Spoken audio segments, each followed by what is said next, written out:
Hello,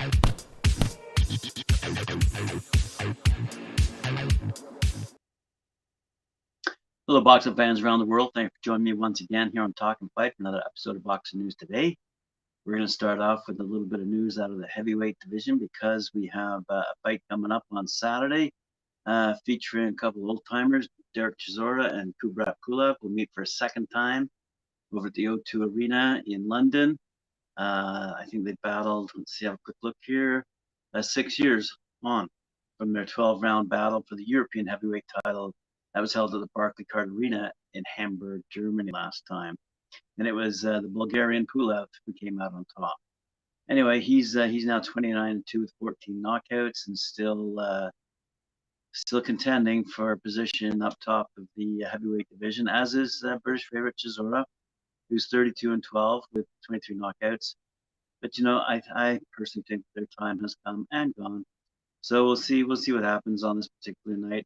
I look forward to the result. I'm not going to watch the fight though. But here's something that Eddie Hearn said. I'm delighted to get this fight over the line. Initially, we worked on some other opponents for Derek Chisora, but this fight came out of nowhere a few days ago, and I absolutely love it. I think the strapline total carnage is absolutely perfect for this fight in terms of the build-up and in terms of the fight itself. Expect the unexpected, but expect a thriller at the O2 on July 9th.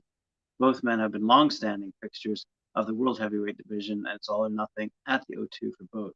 As defeat could lead to the end of the road, fans can expect a huge undercard and a brilliant main event, or another brilliant event. Okay, it's going to be brilliant.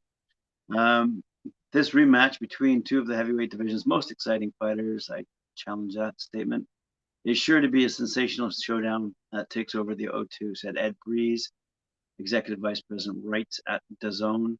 We look forward to broadcasting this event to fans around the world as part of a stacked and still growing slate of can't-miss fight nights all summer long on DAZN. My God, can these guys hype? All right, that's enough of that. Now let's move over to a cute little story out of Basingstoke, England. Boxing coach Rocky Williams says he knew protege Fynnlie Judd was a talent after overseeing a martial arts session with him as a schoolboy. Williams, who owns Team SBJ Gym in Basingstoke, first met Judd as a teenager, where he spotted his talent for combat sports at an early age. From there, Judd continued to practice MMA as well as boxing and jiu-jitsu before back injury curtailed his promising start in the sport.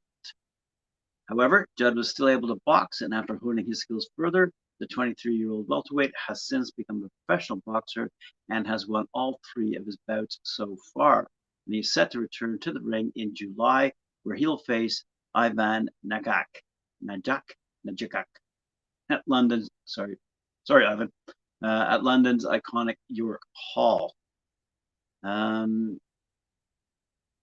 I teach mixed martial arts. I was teaching a kids class back in 2011. It wasn't boxing; it was just self-defense.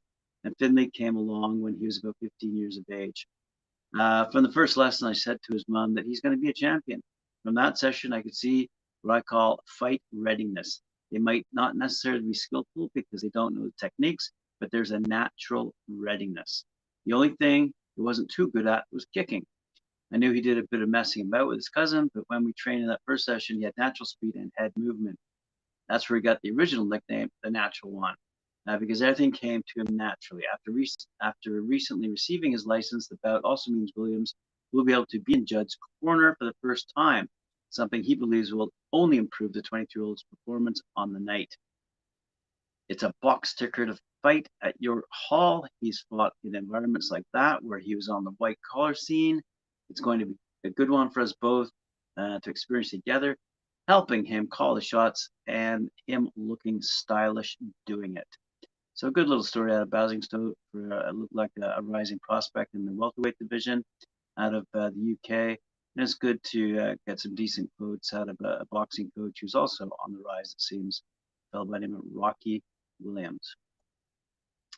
Let's move along to Canada, where we rarely talk about Canadian boxers unless they're fighting abroad. But this particular fight will take place a little bit east of, in between Toronto and Montreal, at a civic complex in Cornwall That'll take place on the 6th of August between Tony Lewis and Steve Claggett.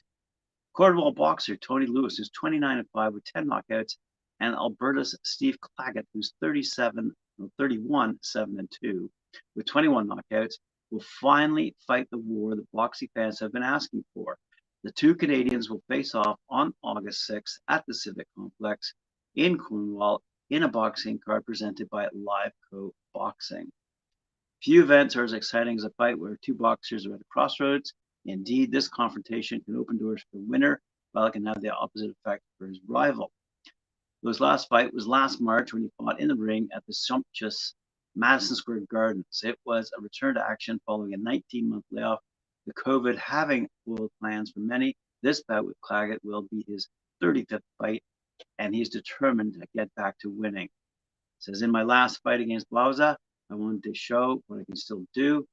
I think that I and the fans deserved a much better result, but the way my style matches Claggett's, I don't see any losers here, and the biggest winners will be the fans.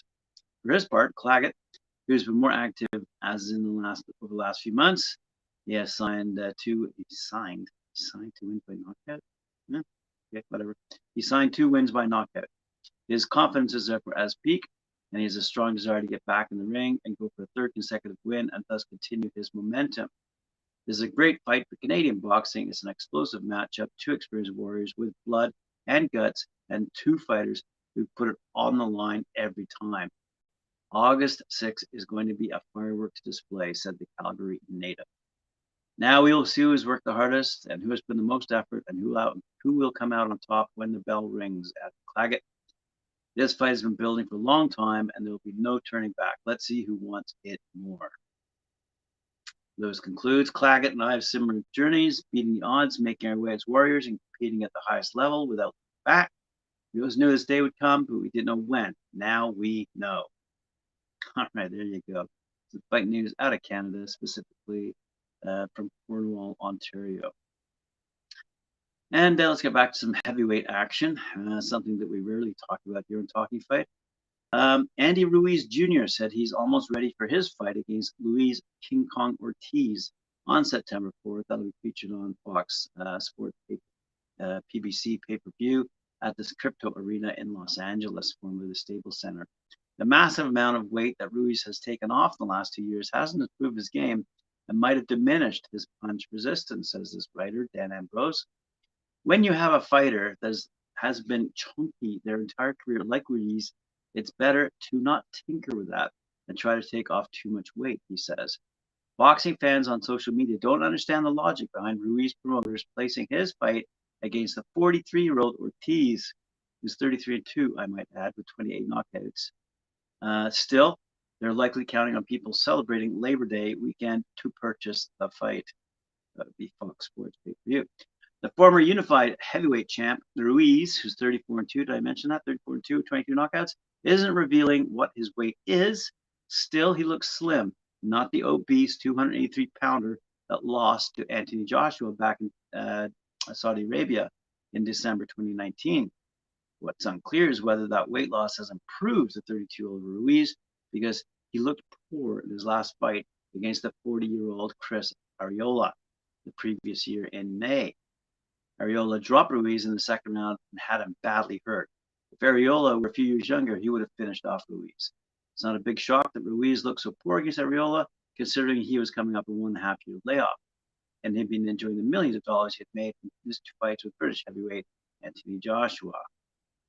Now a rich man, Ruiz is fighting for the love of the sport rather than to support himself. With Ruiz's net worth estimated at $10 million, he's pretty wealthy, and it must be difficult for him to continue with his labor of love. On the undercard, by the way, Isaac Pitbull Cruz going toe-to-toe against Eduardo Ramirez, Jose Valenzuela against Giselle Corrales, and Abner Maris versus Miguel Flores. And for the last item for today, I'm going to move you over to the O2 Arena again for what's going to be quite a historic championship battle between 4 young ladies. 2 heated rivalries will come to a head on Saturday, September 10th, in a historic championship doubleheader at the O2 Arena in London, says this particular story.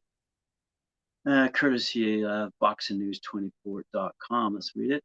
The previously announced co-main event will see two-time Olympic gold medalist Claressa Shields, the WBC, WBA, IBF Ring Magazine middleweight champ, aim to once again become the undisputed at 160 pounds by facing longtime rival and WBO title holder Savannah Marshall.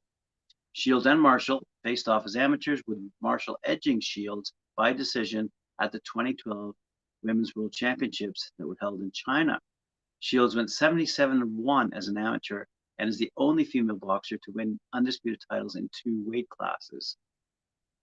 In the co-feature, Mikaela will look to get one step closer to becoming the first undisputed champ in her division by putting her WBO, IBF, Ring Magazine junior lightweight titles on the line against WBC champ Alycia Baumgardner. A total of 7 world titles and 2 Ring Magazine belts will be on the line. This is being promoted by our friends at Salida Promotions and Boxer Theo XXER in association with Top Rank, Shields Marshall, Alycia Baumgardner, and Undercard bouts will stream live and exclusively on ESPN Plus in the US. Mayer, who's 17-0 by the way with 5 knockouts, is a Los Angeles native who achieved international recognition when she represented the US at the 2016 Rio Olympics. The following year, she signed with Top Rank and unleashed an impressive run of victories, including a one-sided decision over Yui Brodnicka in October 2020 to capture the WBO 130-pound title. Next year, she unified the WBO and IBF titles in an action-packed slugfest against Meva Hamadouch, which also earned her the Ring Magazine belt. In her last outing, she retained her titles with a decisive win over former champ Jennifer Hahn. Mayer is confident she'll take a positive step forward towards becoming undisputed champion. Baumgardner, for her part, 12-1, 7 knockouts, a 5-year pro, who burst on the scene by traveling to Sheffield, England, to challenge WBC champ Terry Harper. Though fighting on enemy turf in front of thousands of British fans, the native of Fremont, Ohio, landed a perfectly timed counter right hand that knocked Harper out on her feet. Baumgardner then made her first defense of her crown in April with a shutout decision over former unified world champion Edith Soledad Mathisi. After months of exchanges on social media, Baumgardner did not mince her words about Mayer. Baumgardner said, "When we are both gray and old, Mayer is still going to be having Alycia Baumgardner flashbacks. When she is lying horizontally in the ring, Mayer will think back to the first time my name left her mouth, and she's going to wish it hadn't. I guess we're going to find out if Virginia George has a chin. Not only will Mayer feel my power, but her descendants are also going to feel what I do to her. Not only will I take Mayer's belts, but I'll take everything from her. She'll be lucky if I let her keep her name. I'm not haunting her dreams before the fight. I will be after it.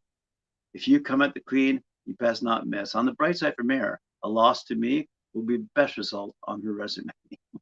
Wow. Great stuff from the women. Love it. Thanks for joining me here on Talkin' Fight for another great episode of Boxing News Today. Remember to join us later on at 4 p.m. Eastern Time for Knuckle Up, featuring Mike Orr and Cedric Ben. Remember to like, share, subscribe, and hit that notification bell. Cheers. See you later.